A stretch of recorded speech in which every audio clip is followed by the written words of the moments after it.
நீங்கள் இவரை நம்புங்க. ஆனால் ஒரு நிமிஷம் இந்த வீடியோவை ஃபுல்லாக மட்டும் என்ன செஞ்சிடாதீங்க, பார்த்துடாதீங்க. ஆமாம், அவரை நம்புங்க. அவர் மேடையில் அழுதா நம்புங்க. அவர் தனது கஷ்டங்களை கதையாக சொன்னால் என்ன செய்யுங்க, நம்புங்க. என்னை எல்லாரும் எதிர்க்கிறாங்க அப்படின்னு அவர் சொன்னார்னா என்ன செய்யுங்க, அவரை நல்லா நம்புங்க. கர்த்தர் என்ன அபிஷேகம் செய்திருக்கிறார் என்று எல்லாரும் முன்னாடியும் சொல்லுவார். அதையும் நீங்கள் நம்புங்க. நீங்கள் காணிக்க கொடுத்தால் தேவன் உங்களை ஆசீர்வதிப்பார் அப்படின்லாம் சொல்லுவார். அதையும் நீங்கள் நம்புங்க.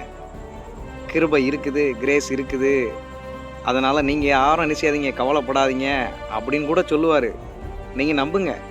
கர்த்தர் சொன்னார் என்று சொன்ன உடனே நீங்கள் என்ன செய்யாதீங்க, கேள்வியே கேட்காதீங்க. ஒரே ஒரு விஷயத்தை மட்டும் என்ன செய்யாதீங்க.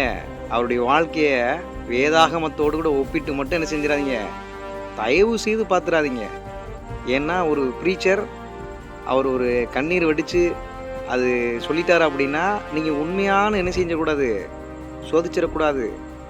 ஒரு ப்ராஃபஸி, தீர்க்க தரிசனம் அவர் சொன்னால் கூட அது உண்மையாக அப்படின்னு என்ன செய்யக்கூடாது, சோதிக்கக்கூடாது.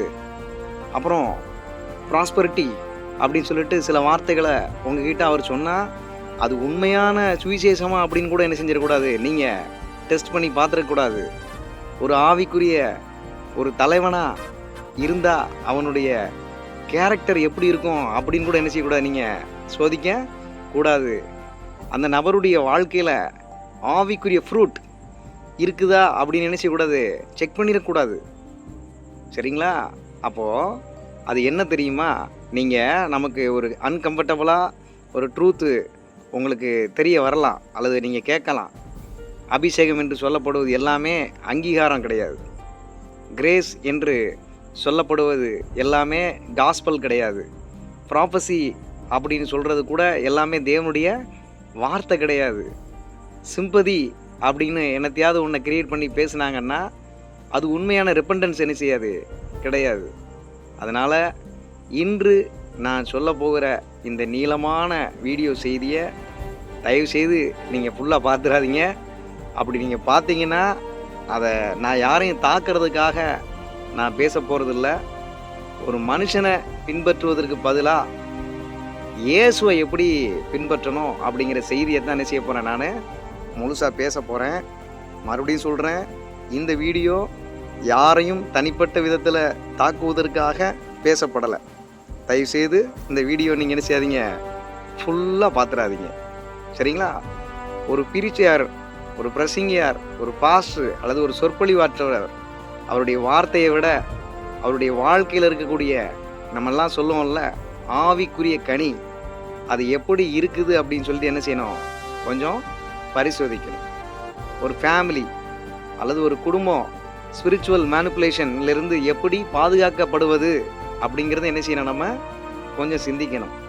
கணவன் மனைவி உறவை எந்த ஆவிக்குரிய தகப்பன் அல்லது ஆவிக்குரிய தலைவர் யாரெல்லாம் அடிமையாக்குற விதத்தில் செயல்படுறாங்க அப்படிங்கிறதையும் நம்ம என்ன செய்யணும், கொஞ்சம் சோதிக்கணும்.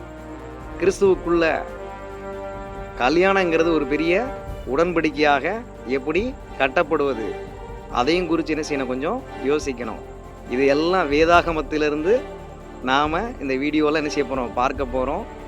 ஏன்னா இயேசு கிறிஸ்து சொன்னார், அவர்களுடைய கனிகளினாலே அவர்களை அறிவீர்கள் அப்படின்னு மத்தேயு 7ஆம் அதிகாரம் 16வது வசனத்தில் என்ன செஞ்சிருக்கிறாரு, சொல்லியிருக்கிறார். எனவே இந்த வீடியோவை தயவு செய்து என்ன செஞ்சவங்க முழுசாக பார்த்துடாதீங்க அப்படின்னு நினச்சிக்கிறேன், உங்களை கெஞ்சி கேட்டுக்கிறேன். Praise the Lord. இன்றைக்கி இந்த செய்தியை பேசணும் அப்படிங்கிறது எனக்குள்ளே ஏவப்பட்டுச்சு. ஏன்னா கடந்த ஒரு சில நாட்களாக இந்த பட்டாபிராம் அப்படிங்கிற ஊரில் ஒரு பெந்தைகோஸ்தே திருச்சபையில் இந்த விமர்சனத்துக்கு உள்ளாகிற ஊழியக்காரர் என்று சொல்லப்படுகிற இவர் அழைக்கப்பட்டிருந்தார். இவரை பற்றி அதிகமாக சொல்ல வேண்டிய அவசியம் இல்லை, உங்கள் எல்லாருக்குமே நல்லா தெரியும். என்னுடைய சேனலில் நீங்கள் சப்ஸ்கிரைபராக நீங்கள் இணைஞ்சிருக்கிறீங்க, அதற்காக நான் என்ன செய்கிறேன், உங்களை வாழ்த்துறேன், ஆசீர்வதிக்கிறேன். உண்மையான சத்தியத்தை நேரம் கிடைக்கும்போது ஆவியானவர் ஏவுகுதலின் பிரகாரமாக அப்பப்போ என்ன செய்கிறேன் சொல்கிறேன். பல வீடியோக்களை நான் அழிச்சிட்டேன். ஏன் அழிச்சிட்டேன் அப்படின்னா, சில ஆவிக்குரிய சத்தியங்களை நம்ம போதிக்கும்போது சில பேர் என்ன இவர் இப்படி குறை சொல்கிறாரு, நியாயந்திருக்கிறாரு அப்படின்னு நம்ம மேலே ஒரு பட்டத்தை கட்டி திருச்சபையிலேருந்தே நிறைய விசுவாசிகள் என்ன செஞ்சிட்டாங்க, கடந்து போயிட்டாங்க. எனக்கு பல நாடுகளிலிருந்தும் பல மாநிலங்களிலிருந்தும் பல மாவட்டங்களிலிருந்தும் ஆவிக்குரிய நண்பர்களாக சகோதர சகோதரிகளாக கொடுக்கப்பட்ட எத்தனையோ பேர் இந்த மாதிரி வீடியோ போடுறதுனால என்னை விட்டு விலகி போயிட்டாங்க. ஆனால் பைபிள் என்றைக்குமே பொய்யாகாது, சத்தியம் என்றைக்குமே பொய்யாகாது. தேவனால் கொடுக்கப்பட்ட கிருபையை புரட்டி என்ன செய்ய முடியாது, அதை அழிச்சிட முடியாது. யூதா புஸ்தகத்தில் சொன்னபடி தேவனுடைய கிருபையை காம விகாரத்துக்கு ஏதுவாக புரட்டி அப்படின்னு ஊழியக்காரங்களை பற்றி, விசுவாச துரோகம் செய்கிறவர்களை பற்றி, ஏசப்பாவுக்கு அப்புறம் பிறந்த கன்னிமரியாவுக்கு மகனாக இருக்கக்கூடிய யூதா என்கிற அந்த நபர் என்ன செஞ்சுருக்கிறாரு, எச்சரித்து சொல்லியிருக்கிறார். அதுபோல் நான் இன்றைக்கி உங்கள் மத்தியில் சில எச்சரிக்கை வார்த்தைகளை பேச இந்த இரவு நேரத்தில் ஏவப்பட்டிருக்கிறேன். இதை யூடியூப்பில் என்றைக்கு டெலிகாஸ்ட் பண்ணுறனோ அன்றைக்கி நீங்கள் என்ன செய்கிறீங்க, இந்த செய்தியை கேட்குறீங்க அப்படின்னு புரிஞ்சுக்கோங்க. ஒரு மனுஷன் அவன் ஆவிக்குரிய வாழ்க்கையிலேருந்து விழுந்தால் கிறிஸ்து ஒரு நாளும் விழுந்து போயிட்டதா அர்த்தம் கிடையாது. இந்த வீடியோவை பார்க்குற நீங்கள் இப்போ தான் புதுசாக பார்க்குறீங்கன்னா சப்ஸ்கிரைப் பண்ணிக்கோங்க. தொடர்ந்து நேரம் கிடைக்கும் பொழுது ஒரு சமுதாய சீர்திருத்தத்துக்காகத்தான் இந்த வீடியோ போடுறேன் அப்படிங்கிறத நீங்கள் மறந்துடாதீங்க. மற்றபடி யாரையும் குற்றம் சொல்கிற நோக்கத்துக்காக அந்த வீடியோ என்ன செய்யலை, பதிவு செய்யப்படலை அப்படிங்கிறத மறுபடியும் ஞாபகப்படுத்துகிறேன். இன்றைக்கி நாம் ஒரு மனுஷரை பற்றி பேசுகிறோம் அப்படின்னு நீங்கள் நினைக்காதீங்க. ஒரு எச்சரிக்கையை ஆண்டவரிடத்திலிருந்து பெறுவதற்காக இந்த வீடியோவில் நம்ம இணைஞ்சிருக்கிறோம் அப்படின்னு நினச்சிக்கோங்க, நீங்கள் புரிஞ்சுக்கோங்க. ஏன் அப்படின்னா, சபையில் இன்றைக்கி மிகப்பெரிய ஆபத்து. பல நேரங்களில் வெளியிலிருந்து என்ன செய்யலை, வரலை. அது மேடையிலிருந்து கூட என்ன செய்யலாம், வரலாம். அல்லது ஒருவர் வேதாகமத்தை எடுத்துக்கொள்ளலாம், ஒருவர் அழகாக நல்லா பேசலாம், ஆயிரக்கணக்கான மக்களை என்ன செய்யலாம், கூட்டமாக கூட்டலாம், கர்த்தர் சொன்னார் என்று கூட என்ன செய்யலாம், சொல்லலாம், கர்த்தருடைய ஆசீர்வாதத்தை குறித்து நல்லா சொல்லலாம், செழிப்பை குறித்து பயங்கரமாக என்ன செய்யலாம், பேசலாம். தேவனுடைய கிருபை இதுதான் அப்படின்னு நினைச்சலாம், ஆணித்தரமாக நச்சுன்னு நினைச்சலாம் சொல்லலாம். அதை விட ஒன்று பெருசு, கர்த்தர் அப்படிங்கிற பேரை வச்சுக்கிட்டு தீர்க்க தரிசனம் அப்படிங்கிற ஒரு விதமான ஒரு விஷயத்தை என்ன செய்யலாம், மக்கள் மத்தியில் செய்யலாம். இது எல்லாம் ஏன் செய்கிறாங்க அப்படின்னு கேட்டிங்கன்னா, தான் ஒரு கடவுளாக மாறுறதுக்காகத்தான் என்ன செய்கிறாங்க, சில பேர் மக்களை தன் பக்கம் வசப்படுத்துறதுக்காக என்ன செய்கிறாங்க. ஆனால் நாம் ஒரு கேள்வி கேட்கணும். அது ஒரு மிகப்பெரிய ஒரு கேள்வி தான்.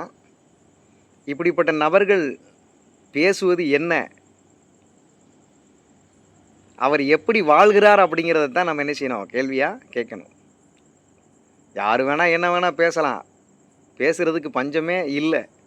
இப்போ நேரத்தில் இல்லை, இயேசுநாதர் பிறந்ததுக்கு முன்னாடியும் இயேசுநாதர் வாழ்ந்துக்கிட்டு இருக்கிற காலத்துலேயும் இயேசுநாதர் மரித்து உயிரோடு எழுந்து ஆவியானவராக ஊற்றப்பட்டு மீண்டும் வாரேன்னு பரமேறி போயிட்டார். இன்றைக்கு வரைக்கும் பேச்சுக்கு பஞ்சமே இல்லை.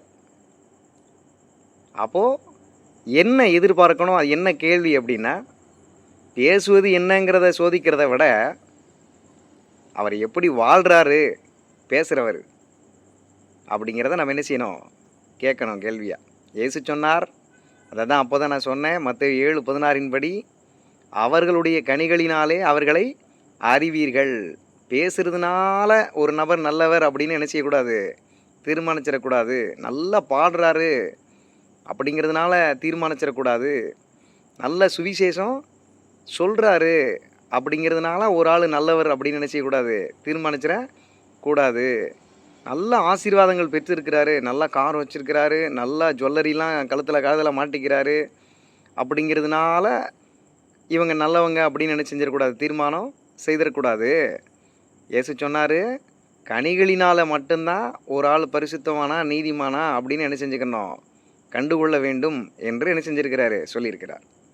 அப்போ இதைத்தான் இன்னைக்கு ஆவியானவர், பரிசுத்த ஆவியானவர் நமக்கு ஒரு அழைப்பாக இதை கொடுக்குறார். என்ன அழைப்பு? எந்த மனுஷனையும் உங்களுக்கு முன்னாடி கடவுளுக்கு சமமாக என்ன செய்யாதீங்க, வைக்காதீங்க அப்படின்னு சொல்கிறார். எப்படி? எந்த மனுஷனையும், அவன் எவ்வளோ பெரிய ஊழியக்காரனாக கூட இருக்கட்டும், எவ்வளோ பெரிய பணம் பலம் படைச்சவனாக கூட இருக்கட்டும், எவ்வளோ பெரிய அதிகாரத்தில் இருக்கிறவனாக கூட இருக்கட்டும், கடவுளுக்கு இணையான ஒரு இடத்துல எந்த மனுஷனையுமே என்ன செய்யாதீங்க, வைக்காதீங்க. எந்த மனுஷனையும் உங்களுடைய கடைசி அத்தாரிட்டியாக என்ன செய்யாதீங்க, மாற்றாதீங்க.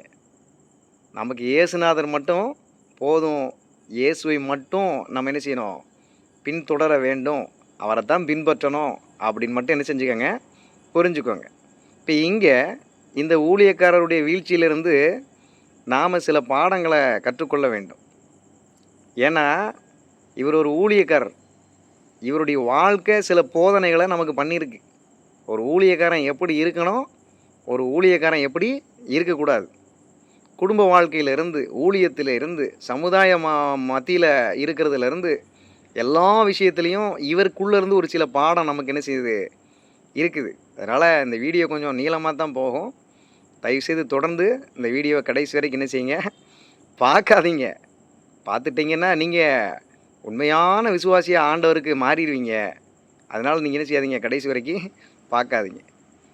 ஒரு ஊழியர் மீது தீவிரமான குற்றச்சாட்டுகள் வந்திருக்கு. சட்ட வழக்கு என்ன செய்யறதுக்கு அவர் மேலே இருக்குது. அவர் கைது செய்யப்பட்டிருக்கிறார். நிபந்தனை ஜாமீனில் வெளியே வந்திருக்கிறார். அவர் மீண்டும் மேடைக்கு வரலாமா? வரலாம். மறுபடியும் ஊராக சர்ச்சாக போய் பிரசங்கம் பண்ணலாமா? பண்ணலாம். தன்னை பற்றியே சிம்பதி ஸ்டோரி எல்லாம் ஊரெல்லாம் போய் சொல்லலாமா? சொல்லலாம். அதை படம் பிடிச்சி யூடியூப்பில், இன்ஸ்டாகிராமில் எல்லா இடத்துலையும் போடலாமா? போடலாம். எனக்கு எதிராக சதி நடக்குது அப்படின்னு கூட அவர் சொல்லலாமான்னு கேட்டால் சொல்லலாம். மக்களின் உணர்ச்சிகளை கூட இது நிமித்தம் என்ன செய்யலாம், தூண்டி விடலாம். வாலிப பிள்ளைகளாக இருக்கக்கூடிய அப்பாவி விசுவாசிகளை, வசனம் தெரியாத விசுவாசிகளை தூண்டி விடலாமான்னு கேட்டால் என்ன செய்யலாம், தூண்டி விடலாம். மறுபடியும் காணிக்கைகளை வசூல் பண்ணலாமா? வசூல் பண்ணலாம். மறுபடியும் ப்ராஃபஸி சொல்லலாமா? சொல்லலாம். மறுபடியும் செழிப்பு அப்படிங்கிற பேரில் ஆண்டுடைய வார்த்தையை செய்தியாக கொடுக்கலாமா? கொடுக்கலாம்.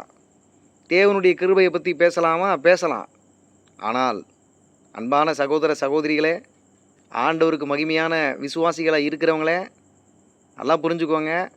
ஜாமீன் என்பது மனம் திரும்புதலுக்கான சர்டிஃபிகேட்டு கிடையாது. கண்ணீர் என்பது பரிசுத்தத்திற்கான சர்டிஃபிகேட்டு கிடையாது. பிரசங்க திறமை என்பது கேரக்டருக்கான சர்டிஃபிகேட்டு இல்லை. அபிஷேகம் என்று சொல்லிக்கொள்வது அக்கௌண்டபிலிட்டிக்கு மாற்றாக என்ன செய்யாது, வராது. கூட்டமாக பெருசாக இருக்கிறாங்க அப்படிங்கிறதுக்காக தேவன் அங்கீகரிச்சிட்டாரு அப்படின்னு சர்டிஃபிகேட் நீங்கள் கொடுத்துட முடியாது. கிருபை பாவத்தை என்றைக்குமே என்ன செய்யாதான், மறைக்காதான். அதனால தான் ரோமரில் 6ஆம் அதிகாரம் 1-2 வசனத்தில் கிருபை பெருகும்படிக்கு பாவத்தில் நம்ம நிலச்சிருக்கலாமா அப்படின்னு ஒரு கொஷின் கேட்குது. அதுக்கு பதிலும் அங்கேயே போட்டிருக்கு, கூடாதேன்னு போட்டிருக்கு. எப்படி? கிருபை பெருகும்படிக்கு நாம் தொடர்ந்து விபச்சாரம் செய்யலாமா, வேசித்தனம் செய்யலாமா, பிறருடைய மனைவியை அபகரிக்கலாமா அப்படின்னு கேட்டால் அங்கே பதில் இருக்குது, கூடாதே அப்படின்ட்டுருக்கு. ஏமாற்றி பணம் வசூல் பண்ணலாமா, மற்றவருடைய உழைப்பில் நம்ம வாழலாமா அப்படின்னு கேட்டால் அங்கே கூடாதேன்னு போட்டிருக்கு. இப்போ நீங்கள் புரிஞ்சுக்கோங்க, இதுதான் உண்மையான கிருபை. ஏன்னா கிருபை பாவத்தை மன்னிக்குது. கிருபை பாவத்திலேருந்து வெளியே கொண்டு வருது. கிருபை கிறிஸ்துவை போல நம்மளை மாற்றுது. ஆனால் போலியான கிருபை என்ன செய்யணும் தெரியுமா? இதுதான் ரொம்ப எச்சரிக்கையான ஒரு விஷயம். நீ எப்படி வேணுமானாலும் வாழலாம் அப்படின்னு உங்கள் மனசாட்சி உங்களை சொல்லிடும். உங்கள் இருதயத்தை கடினமாக்கிறோம். நீங்கள் என்ன வேணால் செய்யலாம், யாருடைய வாழ்க்கையை வேணால் என்ன செய்யலாம், கெடுக்கலாம், அழிக்கலாம் அப்படின்னு என்ன செய்யும், தோண வைக்கும். போலியான கிருபையுடைய வேலையை அதுதான். அது என்ன சொல்லுன்னு தெரியுமா? இன்னும் அட்வான்ஸ்டாக போய் உன் பாவத்துக்காக ஏற்கனவே சிலுவையில் என்ன செஞ்சிட்டாரு, மறிச்சிட்டாரு, உன் பாவத்தை ஏற்கனவே மன்னிச்சிட்டாரு அப்படின்னு என்ன செய்யும், சொல்லும். எது? போலியான கிருபை. ஆனால் அது உண்மையான கிருபை அல்ல. அது கிருபையே முதல்ல கிடையாது அப்படி சொன்னா. ஏன்னா கிருபை என்பது பாவம் செய்கிறதுக்கு லைசன்ஸ் கிடையாது. நல்லா புரிஞ்சுக்கோங்க. இன்னொன்று இருக்குது, அதுதான் ப்ராஸ்பரிட்டி காஸ்பல். அது மிகப்பெரிய ஒரு ஆபத்தான ஒரு வேலையை செய்யும். பொதுவாக கிருபைன்னு சொல்கிறவங்க தான் கிருபையோடு கூட இந்த விஷயத்தையும் வச்சுருப்பாங்க, ரெட்டை குழந்தை மாதிரி. யாரெல்லாம் கிருபையை பற்றி வெளியில் பேசிகிட்டு இருக்கிறாங்களோ அதோடு கூட அவங்க ஒன்று செய்வாங்க, ப்ராஸ்பரிட்டி காஸ்பலை பேசுவாங்க. அது மிகப்பெரிய ஒரு ஆபத்து. அது இப்போ உங்களுக்கு தெரியாது. பிச்சைக்காரனை பார்த்து நீ ராஜான்னு சொல்லி பிச்சைக்காரன் தட்டில் இருக்கக்கூடிய சில்லறையை திருடுற வேலையை செய்கிறது தான் இவங்களுடைய வேலை. இதை ரொம்ப நல்லா பண்ணுவாங்க. அவங்க கடன்பட்ட வாழ்க்கையில் இருப்பாங்க. அவங்க வீட்டில் சாப்பாட்டுக்கே வழி இருக்காது, ரொம்ப கஷ்டப்படுவாங்க. ஆனால் வெளியில் வரும்பொழுது ரொம்ப லக்ஸரியான வாழ்க்கையில் நாங்கள் இருக்கிறோம், ஆண்டவர் எங்களை செழிப்பாக வச்சுருக்கிறார் அப்படின்னு நினச்சிவாங்க. துணிகரமான காரியங்களை சொல்லுவாங்க. எனக்கு தெரிஞ்ச ஒரு ஊழியக்காரர் திருநெல்வேலியில் இப்போ பிரபலமாக செஞ்சுக்கிட்டு இருக்கிறாரு.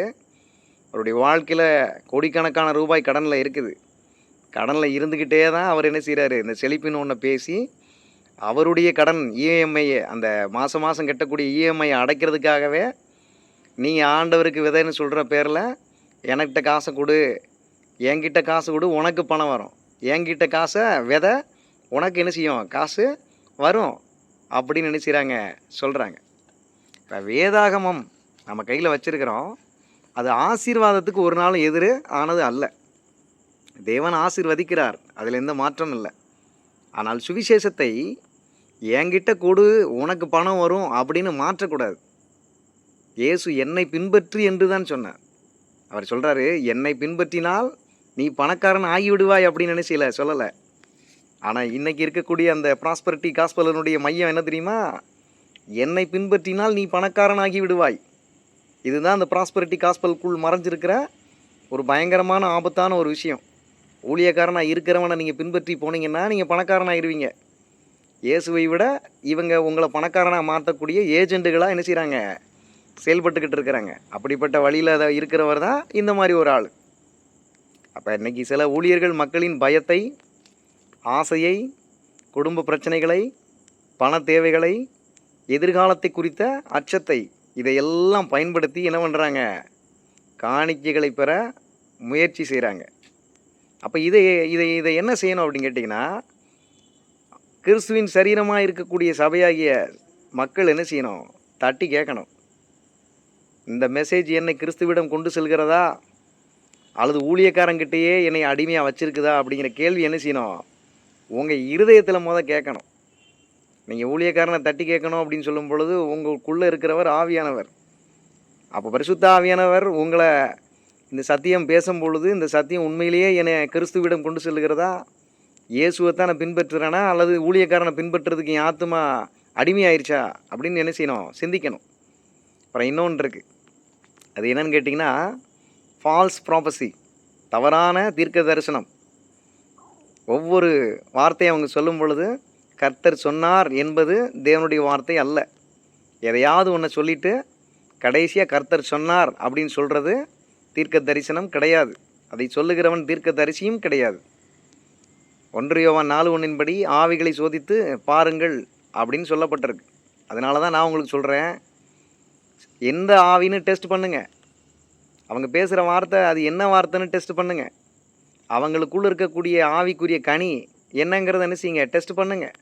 அவங்களுடைய கேரக்டர் என்னங்கிறத என்ன செய்யுங்க, டெஸ்ட் பண்ணுங்கள்.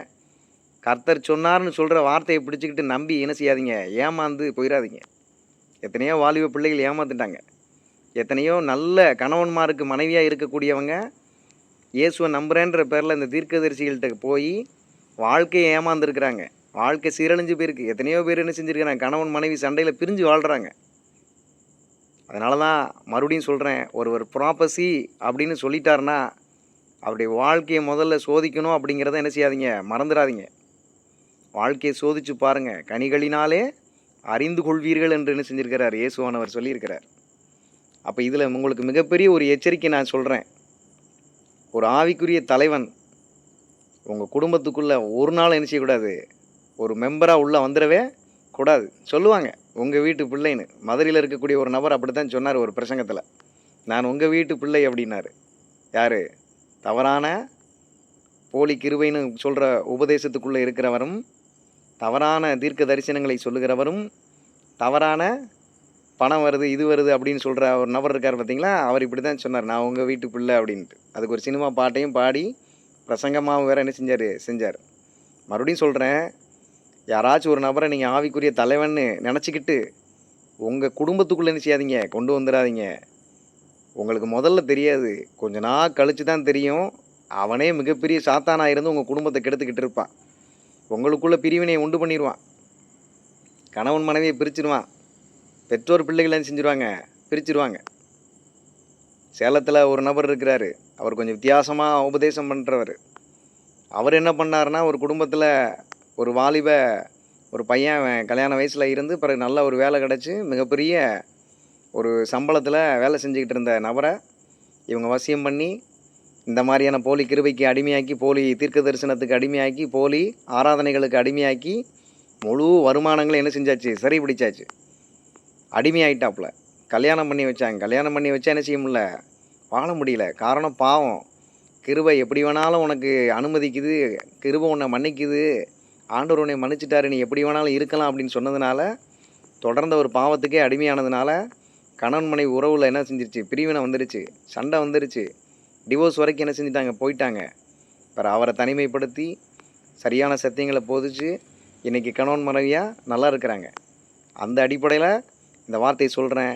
எந்த ஊழியக்காரனையும் ஆவிக்குரிய தகப்பன்னு சொல்லிட்டோ, ஆவிக்குரிய ஃப்ரெண்டுன்னு சொல்லிட்டோ, ஆவிக்குரிய தலைவன்னு சொல்லிட்டோ நீங்கள் என்ன செய்யாதீங்க, உங்கள் குடும்பத்துக்குள்ளே கொண்டு வந்துடாதீங்க.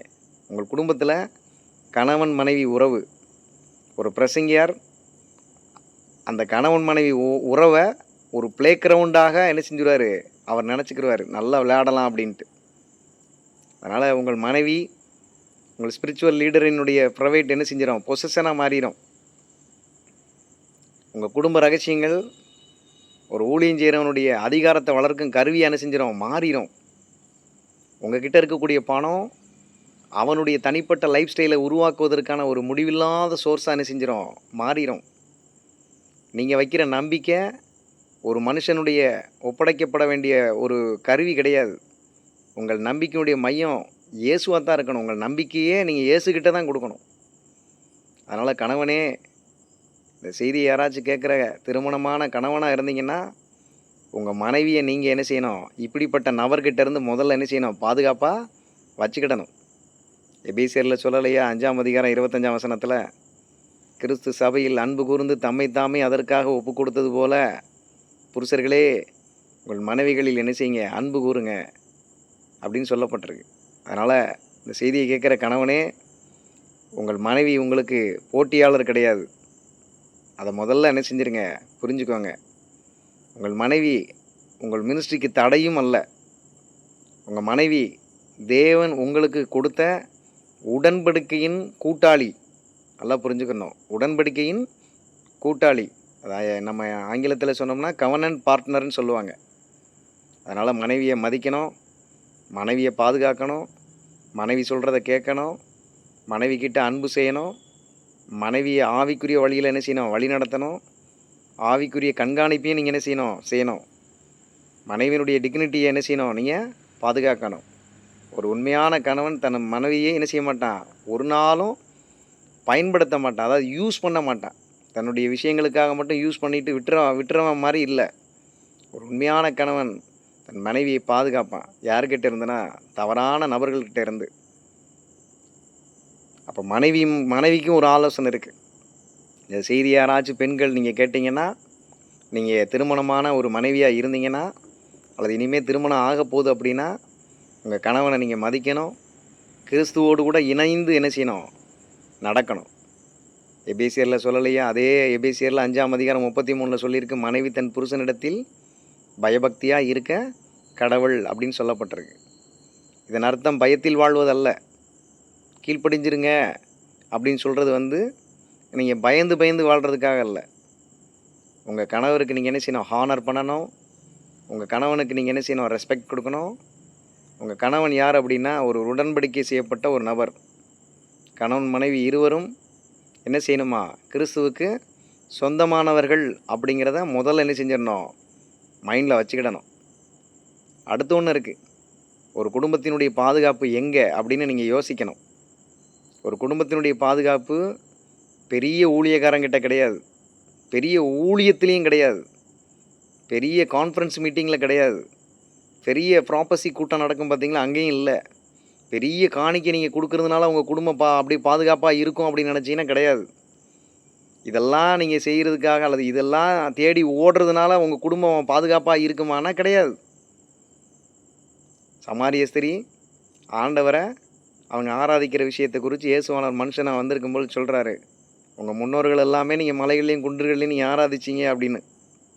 ஆனால் அது அவசியம் இல்லை, பிதாவை எங்கும் தொழுது கொள்ளும் காலம் வந்திருக்கிறது அப்படின்னு சொன்னார். அது இப்பொழுதே வந்திருக்குன்னு சொல்லிட்டாரு. அதுபோல் அந்த ராட்சியம் இங்கே என்றும் இல்லை அங்கே என்றும் இல்லை, அது உங்களுக்குள்ளே இருக்கிறது. ஜெபம் பண்ணும்போது சொன்னார், உன் வீட்டினுடைய அறைக்கதவை பூட்டி கொண்டு அந்தரங்கத்தை பார்க்கிற தேவனிடத்தில் நீ என்ன செய்யணும், ஜெபம் பண்ணணும் அப்படின்னு சொல்லப்பட்டிருக்கு. இப்போ தனிப்பட்ட ஜீவியத்தில் நீங்கள் ஆண்டவரை தேடினாலே போதும். இவங்கள மாதிரி ஆட்கள் நடத்துகிற கூட்டங்களுக்கு போக வேண்டிய அவசியமே இல்லை. அவங்களுடைய ஊழியத்தை கெடுக்கிறது யாருன்னா குடும்பத்தில் இருக்கிறவங்க தான் கெடுக்கிறாங்க. குடும்பமாக கணவன் மனைவியாக இருக்கிறவங்க குடும்ப பிரச்சனையை தீர்க்கிறதுக்காக பெரிய கூட்டத்துக்கு போவோம், அந்த கூட்டத்துக்கு போவோம், இந்த கூட்டத்துக்கு போவோம், இங்கே போனால் சரியாகும், அங்கே போனால் சரியாகும் அப்படின்னு நினச்சி போகிறீங்க. ஆனால் உண்மையிலேயே சரியாகுதான்னு கேட்டால் இல்லை, பாதிப்பு தான் என்ன செய்கிறது அதிகமாக நடக்குது. அதனுடைய வெளிச்சம்தான் இன்றைக்கி இந்த ஊழியக்காரருடைய வாழ்க்கையில் நடந்து அது பெரிய கேவலத்துக்குரியதாக எல்லா சோஷியல் மீடியாலையும் ஆண்டவர் என்ன செஞ்சுருக்கிறாரு, வெளிப்படுத்திட்டார். ஒரு ஊழியக்காரன் எப்படி இருக்கணும், ஒரு ஊழியக்காரன் எப்படி இருக்கக்கூடாது. அதுபோல் ஒரு ஊழியக்காரனை குடும்பத்துக்குள்ளே அனுமதிச்சா என்னெல்லாம் பிரச்சனை வரும் அப்படிங்கிறத இந்த நபர் மூலமாக, இந்த பாதிக்கப்பட்டு இருக்கக்கூடிய நபர் மூலமாக என்ன செஞ்சது, நமக்கு வெளிச்சத்துக்கு வந்துருச்சு. அப்போ குடும்பத்தினுடைய உண்மையான பாதுகாப்பு கிறிஸ்துவில் கட்டப்பட்ட கவனன்ட் வாழ்க்கையில் தான் இருக்குது, உடன்படிக்கை வாழ்க்கையில் தான் இருக்குது. அந்த உடன்படிக்கை வாழ்க்கை ஊழியக்காரனுக்கும் உங்களுக்கு உண்டான தொடர்பு இல்லை. உடன்படிக்கை வாழ்க்கை என்பது கணவன் மனைவியாக பெற்றோர் பிள்ளையாக இருக்கிற உங்கள் குடும்பத்தை பற்றினதான விஷயம். அதனால தான் சங்கீதத்தில் 127:1 சொல்லும் பொழுது, கர்த்தர் வீட்டை கட்டாராகில் அதை கட்டுகிறவர்களின் பிரயாசம் விருதான் போட்டிருக்கு. அப்போ ஆண்டவர் தான் குடும்பத்தை என்ன செய்யணும், கட்டி எழுப்பணும். ஆண்டவர் தான் குடும்பத்தை பாதுகாக்கணும். அதை கட்டர்களாகிய ஊழியக்காரர்களாகிய எங்கள் மூலமாக எந்த பிரயாசமும் வராது, அது உங்களுக்கு கிடைக்காது. நாங்கள் முயற்சி தான் பண்ணலாம், ஆனால் முழு பாதுகாப்பையும் கொடுக்குறவர் யாருன்னா ஆண்டவர் மட்டும்தான். அதனால் உங்கள் வீட்டில் ஒரு ரகசியமான ஒரு கிறிஸ்தவங்களாக நீங்கள் இருக்காதீங்க. வெளியில் பிரைஸ் தலாடுன்னு வீட்டுக்குள்ளே போனால் கோபம் படுறது, அவமதிக்கிறது, பொய் சொல்கிறது, ஒருத்தர் மன்னிக்காமல் இருக்கிறது. அதுபோல் பாலியல் ஒழுக்கக்கேடு, மனைவிக்கு தேவையான சுகத்தை கொடுக்கறதில்ல, கணவனுக்கு தேவையான சுகத்தை கொடுக்கறதில்ல. அப்புறம் தினந்தோறும் பணம் என்கிற ஒரு விஷயத்தை வச்சு கணவன் மனைவிக்கு இடையில் பயங்கர சண்டைகள் நடக்குது.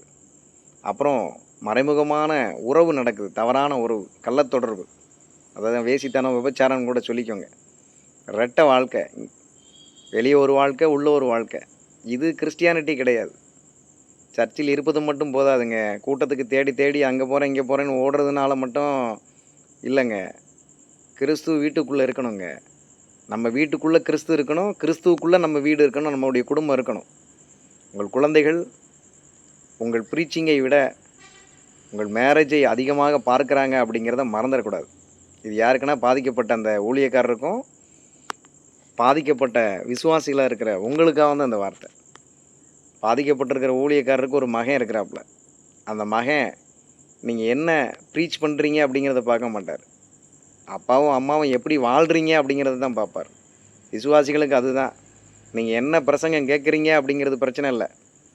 உங்கள் சர்ச்சில் போய் நீங்கள் சண்டே அட்டன் பண்ணுறீங்க, அல்லது டெய்லி ஆன்லைன் சர்வீஸ் அட்டன் பண்ணுறீங்க, அல்லது ஃபாஸ்டிங் ப்ரேயர் அட்டன் பண்ணுறீங்க, அல்லது இன்னும் என்னெல்லாம் ஜெபம் இருக்குதோ, ஆராதனைகள் இருக்கோ அதெல்லாம் அட்டன் பண்ணுறீங்க. அதில் இப்போ நிறைய பிரசங்கங்களை நீங்கள் என்ன செய்கிறீங்க, ஆயிரக்கணக்கான பிரசங்கங்களை இதுவரை நீங்கள் கேட்டுட்டீங்க. உங்கள் குழந்தைகள் பிரசங்கம் கேட்குறத பார்க்க மாட்டாங்க, நீங்கள் ஜெபிக்கிறத பார்க்க மாட்டாங்க, நீங்கள் ஆராதனை செய்து பாடுறீங்க பாருங்கள், அதெல்லாம் பார்க்க மாட்டாங்க.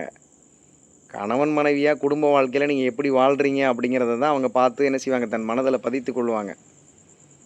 ஒரு பேச்சு கூட சொல்லுவேன், அப்பா என்ன பிரசங்கித்தார் என்பதை விட அம்மா கிட்ட எப்படி அன்பாக நடந்துக்கிட்டார் அப்படிங்கிறது தான் குழந்தை மனசில் நிச்சயம் இருக்கும். அதனால் இதை புரிஞ்சுக்கிட்டு குடும்ப வாழ்க்கையில் கணவனாக இருங்க, மனைவியாக இருங்க, நீங்கள் ஊழியம் செய்யுங்க அல்லது பிஸ்னஸ் பண்ணுங்கள், என்னவோ குடும்ப வாழ்க்கையில் ஆவிக்குரிய வாழ்க்கையில் நீங்கள் என்ன செய்யணும், பிள்ளைகள் மனதில் எது பதியுது அப்படிங்கிறத புரிஞ்சுக்கிட்டு நீங்கள் என்ன செய்யணும், வாழணும். ஒரு ஊழியக்காரன் வாழ்க்கையில் விழுந்த பாவத்திலிருந்து சபை கற்றுக்கொள்ள வேண்டிய பாடம் இப்படிலாம் இருக்குது அப்படிங்கிறது இந்த நேரத்தில் நம்ம என்ன செஞ்சணும், புரிஞ்சுக்கிடணும். இன்றைக்கி நம்ம யாரையுமே ஜட்ஜ் பண்ண வரல, நியாயம் தீர்க்க வரல. இயேசு சொன்ன வார்னிங்கை மறக்கக்கூடாது அப்படிங்கிறதுக்கு தான் இந்த வீடியோ என்ன செய்கிறேன், தொடர்ந்து பேசிகிட்டு இருக்கிறேன். ராத்திரி ஆகிப்போச்சு பாருங்கள், மழை இன்றைக்கி சாரல் வேறு லைட்டாக உழுவுது. ஆனாலும் இந்த வீடியோ பேசணும் அப்படிங்கிறது ஏவப்பட்டு நான் பேசிகிட்டு இருக்கிறேன். ஒருவர் தன் ஆவிக்குரிய அத்தாரிட்டியை பயன்படுத்தி பாலியல் எல்லைகளை மீறினால், மக்களுடைய நம்பிக்கையை சுரண்டினால், வாலிப பெண்களை பயன்படுத்தினால், பணத்தை தவறாக கையாண்டால், பொய் சொல்லி ஏமாற்றி காணிக்கை வசூல் செய்தால், பொய்யான ஸ்பிரிச்சுவல் அத்தாரிட்டியை சபைக்குள்ளும் விசுவாசிகளுக்குள்ளும் உருவாக்கினால், அது ஒரு தனிப்பட்ட பாவம் கிடையாது. அது பேர் தான் ஸ்பிரிச்சுவல் அபியூஸ்ன்னு சொல்லுவாங்க. அதனால தான் சபை விழித்திருக்க வேண்டும் என்று எத்தனையோ நல்ல ஊழியக்காரங்க எச்சரிச்சுக்கிட்டே இருக்கிறாங்க. அந்த எச்சரிக்கிறத நியாயம் இருக்கிறது என்று சொல்லி இவங்க என்ன செய்கிறாங்க, முத்திரை குத்துறாங்க வீடியோவில். அதனால் நீங்கள் உண்மையான சத்தியத்தை விரும்புகிற விசுவாசியாக இருந்தீங்கன்னா, வசனம் சொல்லுது, என்னை மட்டும் பின்பற்றுங்கள் என்று சொல்லுகிறவருக்கு எச்சரிக்கையாக இருங்கள் என்று சொல்லுது. நல்லா பாருங்கள், பவுல் சொல்கிறாரு, இந்த வார்த்தை அவர் தான் சொல்லியிருக்கிறார், நான் கிறிஸ்துவை பின்பற்றுகிறவனாக இருக்கிறபடியால் என்னை பின்பற்றுங்கள் அப்படின்னு சொன்னார். அதனால் நீங்கள் ரொம்ப இதை கவனமாக கவனிங்க. என்னை பின்பற்றுங்கள், நான் தான் எல்லாம் என்று சொல்லவில்லை. நான் கிறிஸ்துவை பின்பற்றுகிறேன், அதனால் நீங்கள் என்ன செய்யுங்க, என்ன பின்பற்றுங்க. இதுதான் ஒரு ஜென்யூன் மினிஸ்ட்ரி. நான் யாரை பின்பற்றுறேன் அப்படிங்கிறது ரொம்ப முக்கியம். கிறிஸ்து எப்படி இருக்கிறாரோ அப்படித்தான் நான் இருக்கிறேன் அப்படிங்கிறத வெளிப்படுத்துகிறார். ஓல்ட் டெஸ்டமெண்ட்டில் சொல்லப்பட்டபடி நான் பரிசுத்தர், ஆகையால் நீங்களும் பரிசுத்தமாக இருங்கள் அப்படின்னு சொல்லப்பட்ட வார்த்தையினுடைய பிரதிபலிப்பா இந்த அப்போஸ்தலர் பவுல் என்ன சொல்கிறாரு, நான் கிறிஸ்துவை பின்பற்றுகிறேன், நீங்கள் என்னை பின்பற்றுங்கள். கிறிஸ்துக்குள் என்னெல்லாம் இருக்குதோ அது என் வாழ்க்கைக்குள்ளே இருக்குது. கிறிஸ்து எப்படிலாம் ஊழியம் பண்ணாரோ அதுதான் நானும் ஊழியம் செஞ்சுக்கிட்டு இருக்கிறேன்.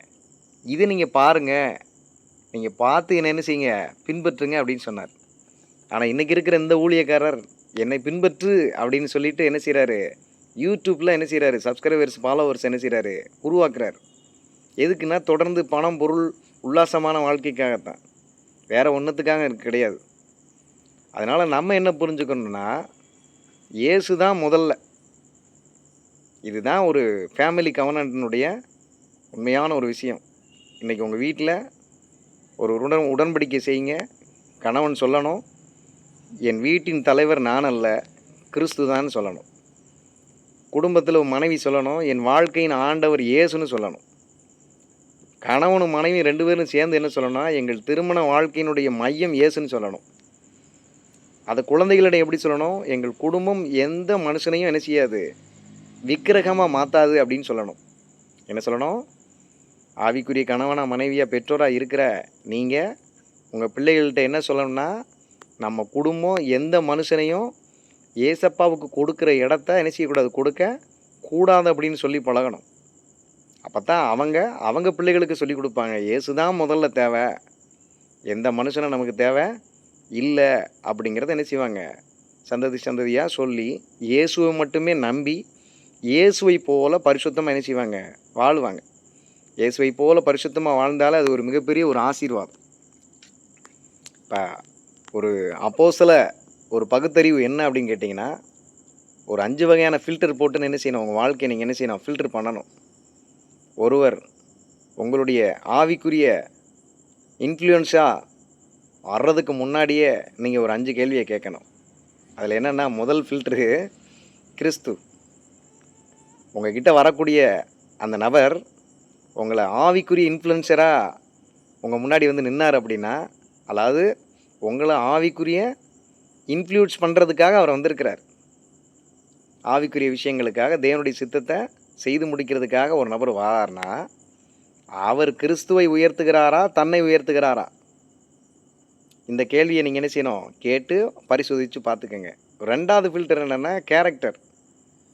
அந்த வரக்கூடிய அந்த ஊழியக்காரன் உன்னுடைய வாழ்க்கை சாட்சியாக இருக்கா இல்லையா அப்படிங்கிறத என்ன செய்யணும், நீங்கள் 2வது ஃபில்டர் போட்டு செக் பண்ணணும். 3வது ஃபில்டர் அவருடைய குடும்ப வாழ்க்கையை மதிக்கிறாரா? அவருடைய வாழ்க்கையில் அது பெண் ஊழியக்காரங்களும் இருக்கிறாங்க, ஆண் ஊழியக்காரங்களும் இருக்கிறாங்க. ஊழியம் செய்கிறாங்க ரைட்டு. ஆனால் அவங்க குடும்ப வாழ்க்கையில் கணவன் மனைவியாக ஒருத்தர் மதித்து கீழ்ப்படிஞ்சு அன்பு நேசித்து குடும்ப வாழ்க்கையில் என்ன செய்கிறாங்க, சாட்சியாக இருக்கிறாங்களா? குடும்ப உடன்படிக்கை அவங்க மதிக்கிறாங்களா? அப்படிங்கிறத என்ன செஞ்சுக்கோங்க, நீங்கள் செக் பண்ணிக்கோங்க. அப்புறம் 4வது ஃபில்டர் என்னென்னா அக்கௌண்டபிலிட்டி. எல்லா விஷயத்துக்கும் பொறுப்பாளியாக இருக்காரா? அவர் கேள்விகளுக்கும் கரெக்ஷனுக்கும் உட்படுறாரான்னு பார்க்கணும். நீங்கள் என்ன கேள்வி கேட்டாலும் அதுக்கு பதில் சொல்லணும். நீங்கள் சில கரெக்ஷன்ஸை நீங்கள் சொன்னீங்கன்னா அந்த விஷயத்துக்கு அவர் மனம் திரும்புகிறாரா அப்படிங்கிறதையும் நீங்கள் செக் பண்ணிக்கோங்க. ஆவிக்குரிய கனி, இதுதான் 5வது நீங்கள் செக் பண்ண வேண்டிய ஒரு ஃபில்டர். இந்த ஃபில்டரை போட்டு நீங்கள் என்ன செய்யணும், ஒரு நபரை ஒரு ஊழியக்காரனாக உங்ககிட்ட வார யாரையுமே நீங்கள் என்ன செய்யுங்க, இப்படி செக் பண்ணுங்கள். ஒரு ஆள்கிட்ட ஆவிக்குரிய கனி இருக்குது அப்படின்னா அது நீண்ட காலத்துக்கு அந்த கனி இருக்குதான்னு பாருங்கள். ஒரு நாள் இருக்கும், உங்ககிட்ட பேசும்போது இருக்கும், உங்ககிட்ட ஜெபம் பண்ணும்போது இருக்கும், உங்ககிட்ட ஆராதனை நடத்தும் போது இருக்கும், பிரசங்கம் பண்ணும்போது அந்த ஆவிக்குரிய கனிகள் எல்லாம் இருக்கும். தனிப்பட்ட ஜீவியத்தில் போய் பார்த்தாங்க ஒன்றும் இருக்காது. அதனால் நீடித்த நாளாக ஆவிக்குரிய கனிகள் இருந்தால் இருக்குதான்னு நீங்கள் செக் பண்ணிக்கோங்க. அதுபோல் உண்மையான மனம் திரும்புதல் எப்படி இருக்கும் அப்படிங்கிறத நீங்கள் சோதித்து பார்க்கணும். அதுக்கு 2 கொரிந்தியர் 7ஆம் அதிகாரம் 10-11 வசனங்களை நீங்கள் படிச்சிட்டிங்கன்னா உண்மையான அந்த மனம் திரும்புதலுக்கு ஏதான ஒரு கனி என்ன செய்யணும், வெளிப்படுத்தினா அது ஒரு தப்பு செஞ்சுருந்தா அது என்ன செய்யணும், ஒரு துக்கத்தை உண்டு பண்ணும். அந்த துக்கத்தின் நிமித்தம் என்ன வரும்னா ஒரு ஆவிக்குரிய கனி உண்டாகும். அப்போ உண்மையான மனம் திரும்புதல் ஒரு நாளும் பாவத்தை மறைக்காது, தவறை நியாயப்படுத்தாது, விக்டிமாக நடிக்காது. நான் பெரிய நல்லவன், நான் குற்றவாளி இல்லை அப்படின்னு என்ன செய்யாது, பண்ணாது. பிறரும் குற்றம் சாட்டி தன்னை ஒரு பரிசுத்தவான் போல் என்ன செய்யாது, மாற்றாது. பொறுப்பிலிருந்து என்ன செய்யாது, ஓடாது. உண்மையான மனம் திரும்புதலில் இருக்கிறவங்கள இப்போ பாதிக்கப்பட்டவனுடைய வழியை என்ன செய்யாது, அலட்சியம் பண்ணாது. மீண்டும் அதிகாரத்தை பெற அவசரப்படாது. ஒரு ஊழியக்காரன் தான் தப்பு பண்ணிட்டேன், நான் இப்படி இருக்கிறேன் அப்படிங்கிறதுக்காக மறுபடியும் நான் ஊழியம் செஞ்சால் எனக்கு எல்லாமே கிடச்சிரும் அப்படிங்கிறதுனால அவசரப்படக்கூடாது. உண்மையான மனம் திரும்புதல், எனக்கு எந்த மேடையும் வேண்டாம், எனக்கு எந்த பலிபீடம் வேண்டாம், எனக்கு எந்த பாடலும் வேண்டாம், எனக்கு ஆராதனை வேண்டாம், எதுவுமே வேண்டாம், முதல்ல என் வாழ்க்கை சரியாகட்டும், அதுக்கப்புறம் நான் என்ன செய்கிறேன், பொறுப்பை ஏற்றுக்கிறேன் அப்படின்னு சொல்லும் உண்மையான மனம் திரும்புதல். அடுத்து பார்த்திங்கன்னா மேடையை விட நம்மளுடைய கேரக்டர் ரொம்ப முக்கியம் ஊழியம் செய்கிறவங்களுக்கு. இப்போ இன்றைக்கி நான் ஒரு அப்போஸ்தல ஒரு அறிக்கை செய்கிறேன், அதை நீங்களும் என்ன செய்யுங்க, கேளுங்க நல்லா. கடவுள்கிட்ட இருந்து கிடைக்கக்கூடிய வரங்கள் ஒரு நாளும் நம்முடைய கேரக்டர் என்ன செய்யாது, மாற்றாது. எனக்கு நல்லா பிரசங்கம் பண்ண தெரியும், எனக்கு விசுவாசத்தை குறித்தும் ஞானத்தை குறித்தும் மற்ற எல்லா புத்திமதிகளை குறித்தும் எனக்கு பிரசங்கம் பண்ண தெரியும், அந்த வரம் எனக்கு கடவுள்கிட்டருந்து கிடச்சிருக்கு அப்படிங்கிறதுனால என்னுடைய கேரக்டர் மறுபடியும் பாவத்துக்கு போகாது. எனக்கு நல்லா சுகமாக்குற வரம் இருக்குது, பேய் நல்லா துரத்துவேன், எனக்கு நல்லா அந்நிய பாஷையும் அதை வியாக்கியானம் பண்ணக்கூடிய ஆவிகளை பகுத்தறியக்கூடிய வரங்கள்லாம் எனக்கு இருக்குது, கடவுள் எனக்கு கொடுத்துருக்கிறாரு, அதெல்லாம் நான் வாங்கி வைக்கிறதுனால நான் மறுபடியும் பாவியான நபராக என்ன செய்யாது, அந்த வரங்கள் என்ன செய்யாது, என்னைய கொண்டு போய் மாற்றிடாது. அப்போ திறமை குணநலனை ஒரு நாள் என்ன செய்யாது, மாற்றாது. தேவனுடைய வரங்கள் ஒரு நாள் நம்முடைய கேரக்டர் என்ன செய்யாது, தப்பான கேரக்டராக மாற்றாது. அபிஷேகம் என்று கூறிக்கொள்வது பரிசுத்தத்தை ஒரு நாள் என்ன செய்யாது, மாற்றாது. தீர்க்க தரிசனம் ஒரு நாளும் நம்முடைய கேரக்டர் என்ன செய்யாது, மாற்றாது.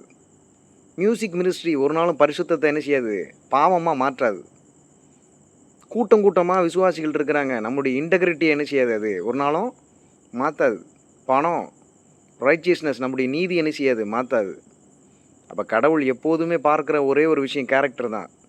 தேவனிடத்திலிருந்து நீங்கள் பெற்றுக்கொண்ட எல்லா விஷயங்களும் மறுபடியும் உங்களை பாவம் செய்யக்கூடிய கேரக்டர் என்ன செய்யாது, மாற்றாது. மாறாக தேவனிடத்திலிருந்து நீங்கள் ஒரு வரங்கள் நீங்கள் வாங்கியிருந்தீங்கன்னா அபிஷேகத்தை வாங்கியிருந்தீங்கன்னா, ப்ராஃபஸி சொல்கிற மாதிரியான காரியங்களை, ஊழியம் செய்யக்கூடிய திறமைகளை நீங்கள் வாங்கியிருந்தீங்க அப்படின்னா, அல்லது பணமே நீங்கள் வச்சுருந்தா கூட உங்களை ஒரு நாள் என்ன செய்யாது, பழைய கேரக்டருக்கு மாற்றாது. ஏன்னா அது கடவுள் உங்களுக்கு கொடுத்துருந்தா நீங்கள் இன்னும் பரிசுத்தமாக தான் ஆவீங்க.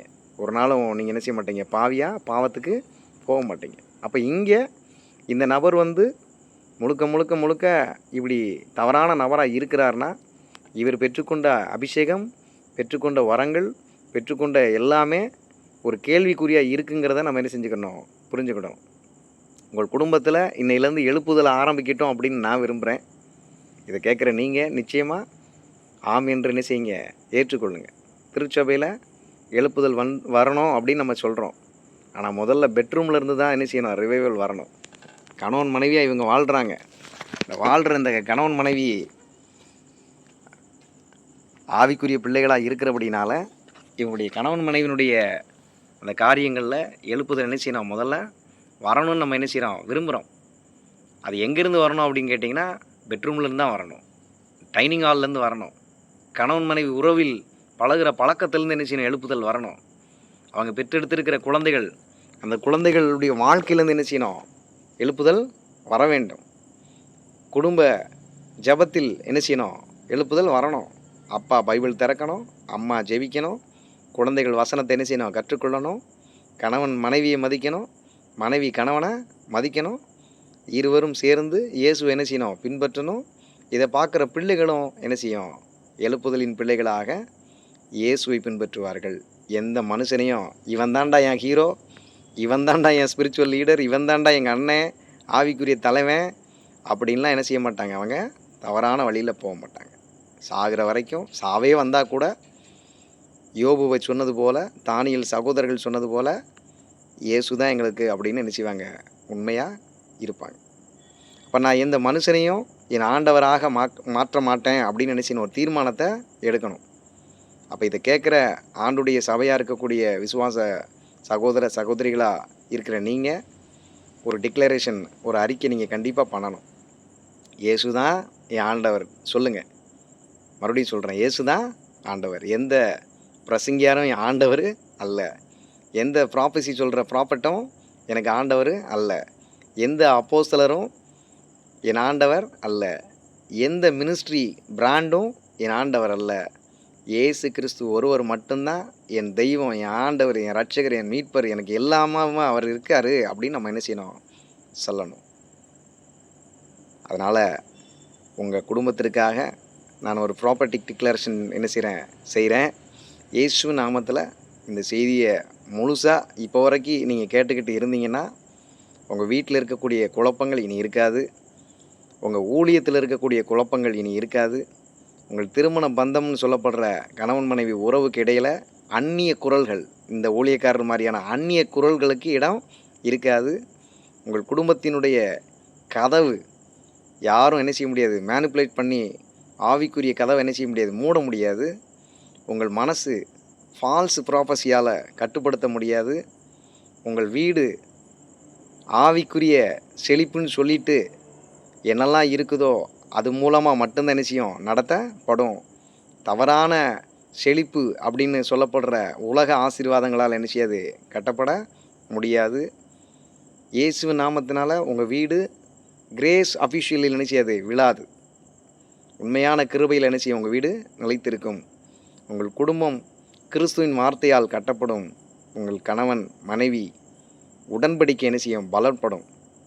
உங்கள் பிள்ளைகள் கிறிஸ்துவின் வழியில் நடப்பார்கள். உங்கள் வீட்டில் ஆவிக்குரிய சமாதானம் ஆட்சி செய்ய ஆரம்பிக்கும். இதெல்லாம் இயேசு நாமத்தினால் உங்களுக்கு கிடைக்கும்.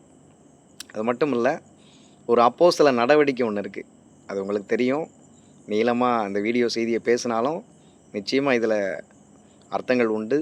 பாதிக்கப்பட்டிருக்கக்கூடிய அந்த ஊழியக்காரரும், அவர் மூலமாக பாதிக்கப்பட்ட விசுவாசிகளும், யாராக இருந்தாலும் சரி, இந்த சத்தியத்தை நீங்கள் முழுசாக கேட்டால் உங்களுக்கு நிச்சயமாக ஒரு சமாதானம், ஒரு சந்தோஷமும், ஆவிக்குரிய வாழ்க்கையில் தொடர்ந்து ஓடக்கூடிய ஒரு பலனும் கிடைக்கும். அப்போ கணவனாக இருக்கிறவர்களே, இன்னையிலேருந்து உங்கள் மனைவியை மற்றவங்களோடு கூட என்ன செய்யாதீங்க, ஒப்பிட்டு பார்க்காதீங்க. யூடியூப்லேயும் இன்ஸ்டாகிராம்லேயும் வரக்கூடிய வீடியோக்களை பார்த்துக்கிட்டு எனக்கு மனைவி இப்படி இருந்தால் நல்லாயிருக்கும், அப்படி இருந்தால் நல்லாயிருக்கும் அப்படின்னு நினைச்சாதீங்க, ஒப்பிட்டு பார்க்காதீங்க. அவளை என்ன பண்ணாதீங்க, பயன்படுத்தணும்னு நினைக்காதீங்க. உங்கள் மனைவியை பலவீனப்படுத்தாதீங்க. உங்கள் மனைவியை தனிப்பட்ட விஷயங்களை, உங்கள் மனைவியை பற்றின விஷயங்களை வேறு யார்கிட்டையும் போய் என்ன செய்யாதீங்க, ஷேர் பண்ணாதீங்க. உங்கள் மனைவியை ஸ்பிரிச்சுவல் மேனிப்புலேஷனுக்கு ஒப்படைச்சிடாதீங்க. தப்பான நபர்கள்கிட்ட மாட்டிக்கிட்டாங்கன்னா பக்தி என்ற பேரில், பரிசுத்தம் என்ற பேரில், விசுவாசம் என்ற பேரில் ஏமாற்றப்படுவாங்க. உங்கள் மனைவியை கிறிஸ்துவை போல நீங்களே நேசிங்க. உங்கள் மனைவிக்கு நீங்கள் நல்ல போதகராக இருங்க. இதுதான் அப்போஸ்தலன் பவுல் கூட சில இடங்களில் சொல்லியிருக்கிறார். அதுபோல் அப்போஸ்தல நடவடிக்கை மனைவிக்குமானது. மனைவிகளே, நீங்கள் யாரெல்லாம் திருமணமான நபர்களாக மனைவியாக இருக்கிறீங்களோ, அல்லது இனிமேல் திருமணம் ஆகி மனைவியாக போகிறீங்களோ, உங்கள் கணவனுடைய பலவீனங்களை உலகத்தின் முன் என்ன செய்யாதீங்க, சில ஃப்ரெண்ட்ஸுகள் முன்னாடி என்ன செய்யாதீங்க, அவமானப்படுத்தாதீங்க. அவருடைய பலவீனத்துக்காக நேசிங்க, ஜெபம் பண்ணுங்க, அவரோடு உண்மையை பேசுங்க, ஒளிவு மறைவாக இருக்காதீங்க. கிறிஸ்துவை மையமாக வச்சு என்ன செய்யுங்க, உங்கள் திருமண வாழ்க்கை என்ன செய்யுங்க, கட்டி எழுப்புங்க. அதே நேரத்தில் பாவத்தை மறைப்பது சப்மிஷன் அல்ல, அப்யூஸை சகிப்பது பர்கிவ்ஸ்னஸ் அல்ல, தவறை மறைப்பது லாயாலிட்டியாக கிடையாது. உண்மை, பாதுகாப்பு, ஆலோசனை, அக்கௌண்டபிலிட்டியா எல்லாத்தையும் தேடுவது தான் விஸ்டம். அதனால் உங்கள் கணவர் ஏதாவது பாவத்தை செஞ்சுக்கிட்டு இருந்தார்னா நீங்கள் மறைக்காதீங்க. அதை அவர்கிட்ட சொல்லி இப்படிலாம் செய்யக்கூடாது, அப்படிலாம் செய்யக்கூடாதுன்னு சொல்லி அந்த பாவத்தை மன்னித்து அவருக்கு சரியான ஆலோசனைகளை நீங்கள் அன்பாக சொல்லி கொடுத்து அந்த பாவத்தை விட்டு வெளியேறி உங்களோடு கூட உறவு வச்சு நல்ல வாழ்க்கை வாழ்கிறதுக்கு நீங்கள் என்ன செய்யுங்க, ஆதரவாக இருங்க. அதுபோல் நமக்கு இயேசு தான் ஒரு நல்ல ஒரு மாடல். இயேசு எப்படி இருந்தார்? பலவீனமானவர்களை அவர் சுரண்டலை. இன்றைக்கி இருக்கிற ஊழியர்கள்லாம் என்ன செய்கிறாங்க, ஆவிக்குரிய பலவீனத்தில் இருக்கிறவர்களை தான் சுரண்டி வாழ்கிறாங்க. இயேசு ஒரு நாளும் பெண்களை பயன்படுத்தலை. இன்றைக்கி இருக்கிற ஊழியர்கள் எல்லாருமே பெண்களை தான் அதிகமாக என்ன செய்கிறாங்க, பயன்படுத்தி ஊழியங்களை செய்கிறாங்க. பணத்திற்காக மக்களின் ஆவிக்குரிய பயத்தை என்ன செய்யலை, அவங்க ஒரு நாளும் ஏசப்பா பயன்படுத்தலை. ஆனால் இன்றைக்கி இருக்கிற ஊழியர்கள் எல்லாருமே பணம் பணம் பணம் தான். பணத்தை வச்சு தான் அவங்க எல்லாருமே என்ன செய்கிறாங்க, மக்களை சுரண்டி சாப்பிட்றாங்க. அதுபோல் தம்முடைய சீசர்களை ஒரு நாளும் அடிமையாகவே வச்சிருக்கல இயேசு. ஒரு நண்பனை போல, ஒரு சிநேகிதனை போல என்ன செஞ்சுருந்தார், வச்சுருந்தார். நான் உங்களை சிநேகித்தது போல் நீங்களும் ஒருவரில் ஒருவர் என்ன செய்யுங்க, அன்பு கூறுங்கன்னு தான் சொல்லி கொடுத்துருக்கிறார். இதுதான் இயேசுவினுடைய உண்மையான ஒரு சத்தியம். இதை வச்சு தான் ஊழியங்கள் நடக்கணும். இப்போ இறுதியாக உங்கள்கிட்ட நான் சொல்கிறேன், ஒரு உண்மையான நம்மளை நல்லா மேய்க்கக்கூடிய ஒரு மேய்ப்பர் என்ன பண்ணுவார்னா, நம்மளை ஒரு நாளும் அடிமையாக வச்சுருக்க மாட்டார். பிரதான மேய்ப்பர் வெளிப்படும் போது அப்படின்னு போட்டிருக்கு. அவர் தான் இயேசு. 1 பேதுரு 5:4 அப்படி சொல்லியிருக்கிறார். ஒரு மனிதன் உங்களை தன்னிடம் கட்டி போட முயற்சி பண்ணுறான். அதனால் கவனமாக இருங்க. நமக்கு பிரதான மேய்ப்பர் இயேசு இருக்கிறார். ஒரு மனிதன் நான் இல்லாமல் உங்களுக்கு தேவனே கிடையாதுன்னு கூட என்ன செய்வான், சொல்லுவான். அந்த மாதிரி நபர்கிட்ட இருந்து என்ன செய்யுங்க, விலகிருங்க. ஒரு மனிதன் என்னை தொடாதே, நான் அபிஷேகம் பெற்றவன், அல்லது நான் உன்னை தொடுறேன், என் அபிஷேகம் உனக்கு கிடைக்கும் அப்படின்னு ஒருத்தன் சொல்கிறான் அப்படின்னா நல்லா புரிஞ்சுக்கோங்க, அவன் பயங்கரமான மோசக்காரன். அவன்கிட்டருந்து விலகிருங்க. ஒரு மனுஷன் நான் சொல்கிறது தான் கடவுளுடைய வார்த்தை அப்படின்னு சொன்னான்னா நீங்கள் உடனே பைபிள் கிட்ட என்ன செஞ்சீங்க, வந்துடுங்க. அந்த மாதிரி மனுஷங்கிட்ட இருந்து என்ன செய்யுங்க, விலகிருங்க. உங்கள் பைபிளை மூடிவிட்டு எந்த மனுஷனையும் என்ன செய்யாதீங்க, கண்மூடித்தனமாக பின்பற்றாதீங்க. அது ரொம்ப ரொம்ப ஆபத்தில் முடியும். அப்படித்தான் இந்த ஊழியக்காரர் மூலமாக சில குடும்பங்கள் பாதிக்கப்பட்டு இருக்கிறாங்க. வெளியில் சொன்னால் அசிங்கன்னு சொல்லிட்டு ரொம்ப நாளாக மூடி வச்சுருந்தாங்க. ஆனால் கடவுளே எல்லாவற்றையும் வெளிப்படுத்தி நமக்கு ஒரு பாடம் என்ன செஞ்சுருக்கிறாரு, கற்றுக் கொடுத்துருக்கிறார். இறுதியாக சொல்கிறேன், அன்பான ஆண்டுடைய விசுவாசத்தில் இருக்கக்கூடிய சகோதர சகோதரிகளே, இன்றைக்கி நான் உங்ககிட்ட பேசின இத்தனை விஷயங்களையும் மறுபடியும் நீங்கள் யோசித்து பார்த்துக்கங்க. அந்த தவறான பிரசங்கியார் எதிர்ப்போம் அப்படின்னு நான் சொல்ல மாட்டேன், அவரை எதிர்க்கணும் அப்படின்னு சொல்ல மாட்டேன். அதற்கு மேலானது நாம் இயேசுவை பின்பற்றுவோம். எந்த மனுஷனையும் நம்ம எதிர்க்கலை. அதனால தான் இந்த வீடியோ பேசும்போது கூட அவருடைய பேரையே நான் பயன்படுத்தாமல் என்ன செஞ்சுருக்கிறேன், பேசியிருக்கிறேன். இயேசுவை பின்பற்றுவோம். ஒரு மனுஷன் விழுந்தால் கூட இயேசுடைய பரிசுத்தம் இன்னும் நின்று கொண்டு தான் இருக்குது. ஒரு பிரசங்கியார் பொய்யான போதனையை செஞ்சால் கூட கர்த்தருடைய வார்த்தை இன்றைக்கும் சத்தியமாக தான் இருக்குது. ஒரு ஊழியமே உடஞ்சி போனால் கூட ஆவியானவருடைய கிரியை எவனாலையும் தடுக்க முடியாது. ஒருவர் சிம்பதி ஸ்டோரி சொல்லி மக்களை திருப்ப முயன்றா கூட பரிசுத்த ஆவியானவர் இன்றைக்கும் பாவத்தை குறித்தும் நீதியை குறித்தும் நியாய தீர்ப்பை குறித்தும் கண்டித்து உணர்த்துகிறவராக இருக்கிறார். அன்பான சகோதர சகோதரிகளே, ஆண்டவருக்கு மகா பரிசுத்தமான விசுவாசமாக இருக்கிறவங்களே, நீங்கள் விரும்புனீங்கன்னா உங்களுடைய வலது கையை உங்கள் குடும்பத்தின் நினச்சி செஞ்சுக்கங்க, உயர்த்துங்க. நான் ஆண்டுடைய ஊழியக்காரனா சில காரியங்களை உங்களுக்கு சொல்கிறேன். உங்கள் குடும்பம் மனுஷரை அல்ல இயேசுவை பின்பற்றட்டும். உங்கள் திருமண உறவில் கிறிஸ்துவில் என்ன செய்யட்டும், அது கட்டப்படட்டும். உங்கள் கணவன் மனைவி உறவு அது பரிசுத்தமாக இருக்கட்டும். உங்கள் வீட்டில் பொய், மேனிப்புலேஷன், ஸ்பிரிச்சுவல் அப்யூஸ் இந்த மாதிரி காரியங்களுக்கு இனிமே இடமே இல்லை. உங்கள் பிள்ளைகள் தவறான சத்தத்தை அல்ல, நல்ல மெய்ப்பனாகிய இயேசுடைய குரலை கேட்பாங்க. உங்கள் வீடு பணத்தை அல்ல, கிறிஸ்துவையே தேடுகிற ஒரு வீடாக மாறட்டும். உங்கள் வீடு ப்ராஃபஸியை அல்ல, கர்த்தருடைய வார்த்தையை அடிப்படையாக கொண்டிருக்கட்டும். உங்கள் வீடு மனுஷருடைய பாப்புலாரிட்டியை அல்ல, கிறிஸ்துவனுடைய பரிசுத்தத்தை மதிக்கிற ஒரு வீடாக இருக்கட்டும். உங்கள் வீட்டினுடைய வாசல் தவறான உபதேசத்திற்கு மூடப்படட்டும். கிறிஸ்துவுக்கு இயேசுவுக்கு கதவு திறக்கப்படட்டும். உங்கள் இருதயம் இயேசுவுக்கு எப்போதும் ஒரு நல்ல ஒரு வீடாக இருக்கட்டும். உங்கள் திருமணம் அது ஒரு மிகப்பெரிய உடன்படிக்கையில் நிலைத்திருக்கட்டும். உங்கள் குடும்பம் தலைமுறை தலைமுறையாக கிறிஸ்துவுக்கு சொந்தமானதாக மாறட்டும். எந்த மனுஷனுக்கும் மனுஷனுடைய உபதேசங்களுக்கும் அடிமையாக மாறக்கூடாது என்று என்ன செய்கிறேன், அறிக்கை செய்கிறேன். ஒரு சின்ன ஒரு ஜெபத்தை நம்ம செய்ய போகிறோம். பரலோக பிதாவே, இன்று எங்கள் கண்களை திறந்ததுக்காக நன்றி. மனிதர்களை தேவனுடைய இடத்தில் வைக்காதபடிக்கு எங்களை ஆண்டவரே நீர் காத்தருளும். தவறான உபதேசங்களுக்கு ஆண்டவரே விலகுவதற்கு, தவறான ப்ராப்பசி மினிஸ்ட்ரியிலேருந்து நாங்கள் விலகுவதற்கு, ஆண்டவரே தவறான மேனிப்புலேஷன் அதை எப்படி அடையாளம் கண்டுகொள்வதற்கு, ஆண்டவரே ஸ்பிரிச்சுவல் மெச்சூரிட்டி எங்களுக்கு என்ன செய்யுங்க, நீங்கள் கொடுங்கப்பா. நல்ல ஞானம் அறிவை கொடுங்க, புத்தியை கொடுங்க. எங்கள் குடும்பத்தை ஆண்டவரே பாதுகாத்து அருளுங்க. கணவன் மனைவி உறவை ஆண்டவரே பலப்படுத்துங்க. ஒவ்வொரு வீட்டிலும் ஆண்டவரே மன்னிப்பையும் பரிசுத்தத்தையும் விசுவாசத்தையும் சத்தியத்தையும் ஆண்டவரே நீர் பெருக பண்ணும்படி நாங்கள் ஜெபிக்கிறோம். கணவர்கள் கிறிஸ்துவை போல அன்பு செய்யட்டும். மனைவிகள் கிறிஸ்துவில் ஞானத்தோடு கூட நடக்கட்டும். பிள்ளைகள் கர்த்தருடைய வழியில் வளரட்டும். எங்கள் வீடுகள் எந்த மனுஷனுடைய கிங்டமாகவும் இல்லாமல் ஆண்டவரே இயேசு கிறிஸ்துனுடைய கிங்டமாக ஆண்டவரே இருக்கும்படி நாங்கள் ஜெபிக்கின்றோம். எங்கள் கண்கள் ஆண்டவரே ஊழியக்காரனை நோக்காமல் கிறிஸ்துவை நோக்கட்டும் ராஜா. எங்கள் காதுகள் மனிதனுடைய சத்தத்தை கேட்கிறதை விட ஆண்டவரே நல்ல மெய்ப்பனுடைய குரலை கேட்க ஆண்டவரே அது இருக்கட்டும். எங்கள் வாழ்க்கை இயேசுவை சார்ந்தும், எங்கள் குடும்பம் கிறிஸ்துவை சார்ந்தும், எங்கள் திருமண உறவு கவனன் ஃபெய்த்ஃபுல்லை சார்ந்தும், எங்கள் தலைமுறை பரிசுத்தமும் அதை சார்ந்திருக்கிற விஷயங்களை சார்ந்தும் இருக்கட்டும் என்று சொல்லி நாங்கள் ஜெபிக்கிறோம். இதெல்லாம் கர்த்தர் ஆண்டவரே இயேசு நாமத்தில் நடக்கட்டும். ஆமேன் ஆமேன் ஆமேன் என்று சொல்லி இயேசுவின் மூலமாக வேண்டுகிறோம் நல்ல பிதாவே, ஆமேன். கடைசியாக ஒரு விஷயம், கர்த்தராகிய இயேசு கிறிஸ்துவின் கிருபை உங்கள் குடும்பத்தின் மேல் இருப்பதாக, உங்கள் வீட்டில் சமாதானம் பெருகுவதாக, உங்கள் திருமணத்தில் அன்பு பெருகுவதாக, உங்கள் பிள்ளைகள் தேவ பயம் ஆண்டவரே அவங்க உள்ள நபர்களாக இருக்கட்டும். உங்கள் வாழ்க்கையில் ஒரு பகுத்தறிகிற ஒரு உணர்வு உங்களுக்கு உண்டாகட்டும். தவறான சத்தம் மௌனமாகி நல்ல மெய்ப்பனுடைய குரல் தெளிவாக கேட்கட்டும்.